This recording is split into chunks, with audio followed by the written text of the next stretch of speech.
Ben là. Hey, aujourd'hui, on va vous parler de leadership. Oui, de leadership. Ben là. En lien avec la consultation. Qu'est-ce qu'on fait avec la consultation publique? Ben là. Ben là. Alors, c'est parti pour cette deuxième épisode de la saison 2. Je voulais en profiter pour vous remercier. Vous êtes plusieurs à écouter le balado, à nous suivre. D'ailleurs, je vous invite à aller cliquer j'aime sur notre page Facebook et bien sûr à nous suivre sur benlala.ca. J'en profite également pour vous parler de l'émission de la semaine prochaine. C'est la semaine qui précède le Super Bowl, donc Super Bowl égale publicité. Moi, je suis un fan de pub.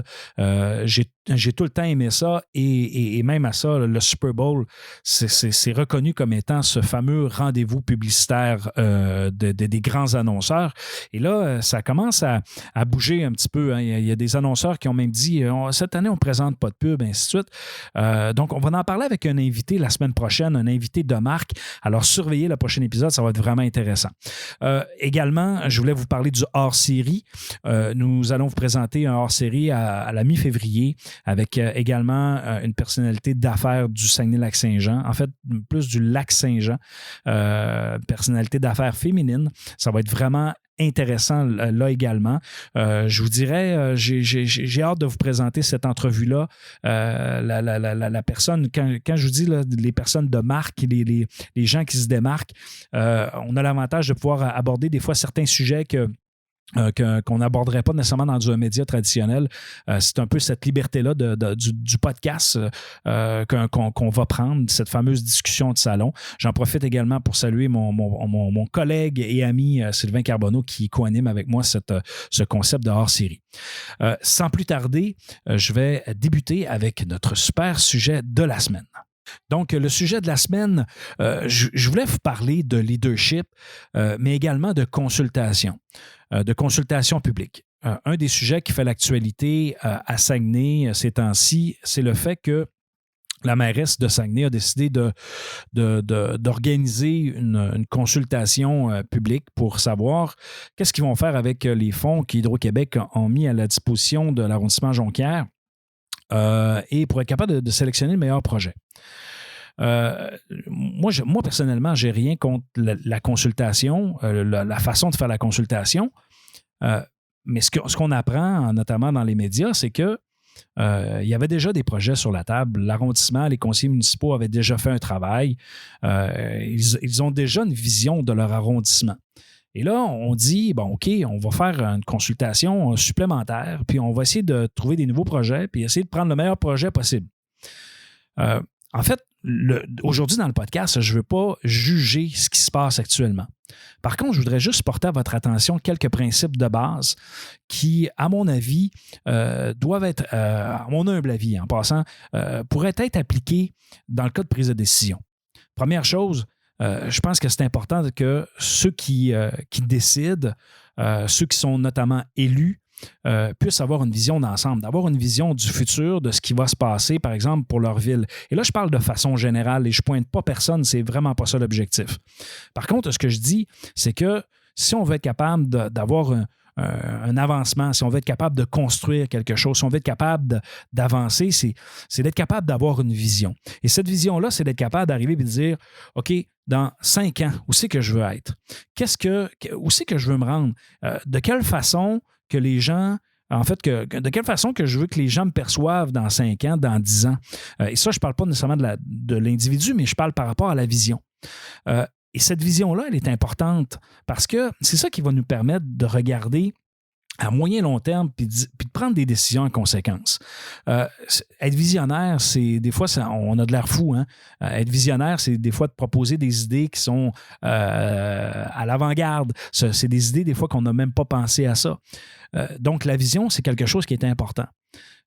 Hormis la vision, il faut être réaliste aussi avec la situation actuelle, mais il ne faut pas non plus arriver et se dire on va rester ancré sur les difficultés de gestion, les difficultés financières qu'on peut vivre. Il faut être capable de regarder dans l'avenir et de se projeter plus loin. Deuxième chose, c'est d'être capable d'utiliser du leadership, d'être capable de dire je vais prendre des décisions et je vais avancer pour être capable d'y arriver. Et ça, malheureusement, des fois, ça demande énormément de courage de prendre des décisions. Et revenons un petit peu sur la définition de qu'est-ce que c'est le leadership. Souvent, on entend le mot leadership.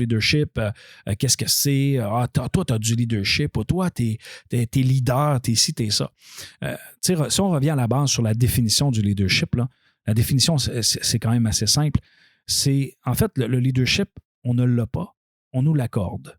Donc là, ça, je prends le temps de le répéter. Là. Le leadership, là, ce n'est pas quelque chose que l'on a, c'est quelque chose que l'on nous accorde. Donc, les gens doivent nous suivre en quelque sorte. Les gens sont prêts à aborder, dans le fond, nos opinions. Les gens vont être prêts aussi à nous challenger. Et on revient un peu à certaines notions de travail d'équipe. Tu sais, dans un groupe, tu as des fois quelqu'un qui va prendre la parole, qui va émettre des opinions. Et là, les gens vont vouloir suivre cette personne-là. Et souvent, quand la personne a une opinion que ça fait du sens, les gens vont lui accorder du leadership. Ça ne veut pas dire que les gens ne challengeront pas la personne qui ont défini, qui ont choisi comme leader. Au contraire, il va être capable d'échanger et ainsi de suite, mais la personne va être capable de prendre cette décision-là et de prendre une direction.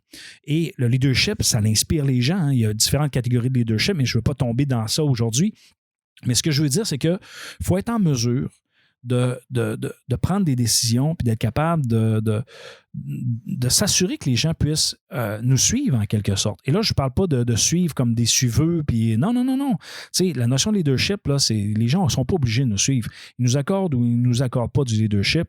Et quand ils nous accordent du leadership, souvent quand on a des échanges, c'est plus facile de prendre des décisions. C'est un blitz important que je viens de vous lancer ça là, en disant, bon, OK, il faut avoir une vision, être capable de voir plus loin, être capable d'avoir du leadership. Mais sur quoi qu'on va baser notre leadership? Il y en a des fois qui vont justement utiliser les fameuses consultations. Hein. Il y en a qui vont consulter pour être capable en fait, en respectant certains principes. Je vous donne un exemple. Sur le site, par exemple, de la Régie de l'énergie du Canada, pour eux, là, ils ont quand même quelques principes de mobilisation et de transparence et de consultation qui sont basés, entre autres, sur 1. La transparence, 2. La pertinence, 3. L'inclusivité, 4. La responsabilisation et 5. L'adaptabilité. Et je vous dirais, ces grands principes-là de mobilisation, mais aussi de consultation, ça permet, dans le fond, d'être capable de savoir, de prendre le pouls. Tu sais, les fameuses consultations publiques qui sont faites, là, c'est on prend le pouls, on regarde les projets. Après ça, il faut être capable de prendre une décision qui vient avec ça. Puis aussi, il faut être capable d'avoir des bonnes, d'avoir des bons projets, d'être capable de dire, moi, en lien avec ma vision, les projets que je veux mettre en avant-plan, c'est tel projet. Est-ce que les gens y adhèrent ou est-ce que les gens n'y adhèrent pas? Oui, tu peux utiliser un principe de consultation publique pour essayer de voir, OK, est-ce que les gens vont accepter, les gens n'accepteront pas? Mais soyons conscients qu'aujourd'hui, en 2020, avec les réseaux sociaux, les gens ont une plus grande facilité d'exprimer leur opposition face à des projets.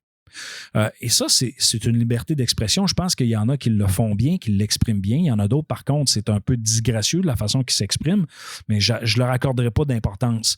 Au contraire, prenons ceux-là qui sont contre des projets, mais qui sont capables de structurer un argumentaire qui a de l'allure, un argumentaire aussi qui vaut la peine de s'y attarder et qui peut même permettre de faire évoluer la pensée, qui peuvent permettre de faire évoluer les projets. Mais à la base, il faut avoir quelqu'un qui est en mesure de prendre des décisions, quelqu'un qui est capable de dire « OK, moi, là, comme leader, je vais décider de faire tel projet et je vais le pousser. » Et je vais le pousser, mais oui, j'ai consulté les gens, j'ai eu des consultations publiques, j'ai utilisé mes différentes plateformes pour être capable de prendre le pouls, mais la personne qui décide, en bout de ligne, c'est la personne qui dirige, c'est la personne qui a été élue, c'est le dirigeant de l'entreprise, c'est elle qui va assumer cette décision-là. Aujourd'hui, je voulais vous parler un peu de tout ça en disant, oui, consulter, c'est important, mais consulter pour avoir des idées de projet sur un projet de 600 000 quand il y a déjà une structure, il y a déjà des étapes, il y a déjà des choses qui ont été faites, à mon avis, là, on manque un peu On manque un peu de vision, on manque un peu de structure. J'ai rien contre la consultation, j'ai rien contre ça, mais est-ce qu'on peut l'intégrer dans un processus de décision ou un processus de réflexion qui est plus large, plus important? On a vu plusieurs grands chantiers là, depuis quelques années de consultation publique sur des idées, et ainsi de suite. Mais qu'est-ce qui s'est fait? Qu'est-ce qui s'est réalisé suite à ces consultations-là? Il n'y a rien de pire que de consulter des gens et que les gens, finalement, se sentent lésés parce qu'il ne s'est rien fait, parce qu'il n'y a pas eu de rien qui s'est concrétisé.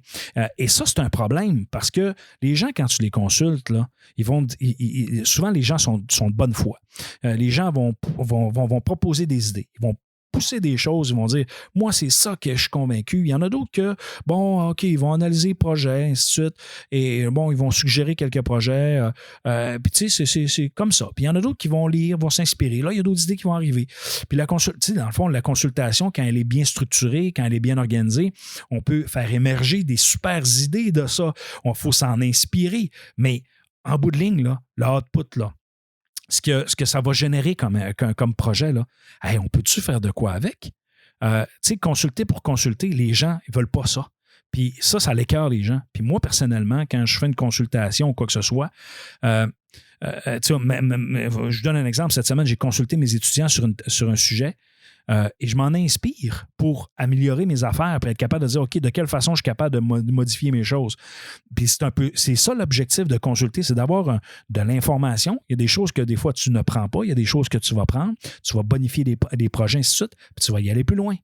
Revenons un petit peu sur le leadership maintenant. Le leadership, en bout de ligne, là, c'est d'être capable d'aller chercher, en fait, d'utiliser les leviers, les types de consultation publique, tout ça. Vous avez même sur le site sur le site du ministre des Affaires, en fait, du ministère des Affaires municipales et de l'Habitation, vous avez sur le plan de la municipalité durable, en guillemets, il donne les définitions de la participation publique, quels sont les moyens, les rencontres de travail, les cafés urbains. Il y a plein de façons, les comités consultatifs de citoyens, les comités consultatifs d'urbanisme, toutes ces choses-là, en fait, il y en a plein de types de comités, ainsi de suite, et de types de consultations possibles. Alors, utilisons-les, mais faisons de quoi avec? Faisons de quoi avec pour être capable de réaliser quelque chose, de réaliser des projets. S'il vous plaît, est-ce qu'on peut réaliser quelque chose? Quand un projet est bon, on est capable de le financer. Quand un projet est bon, on est capable d'aller chercher des subventions. Quand un projet est bon, on est capable d'aller chercher une mobilisation citoyenne. Quand le projet n'est pas bon, ben on a tout le contraire.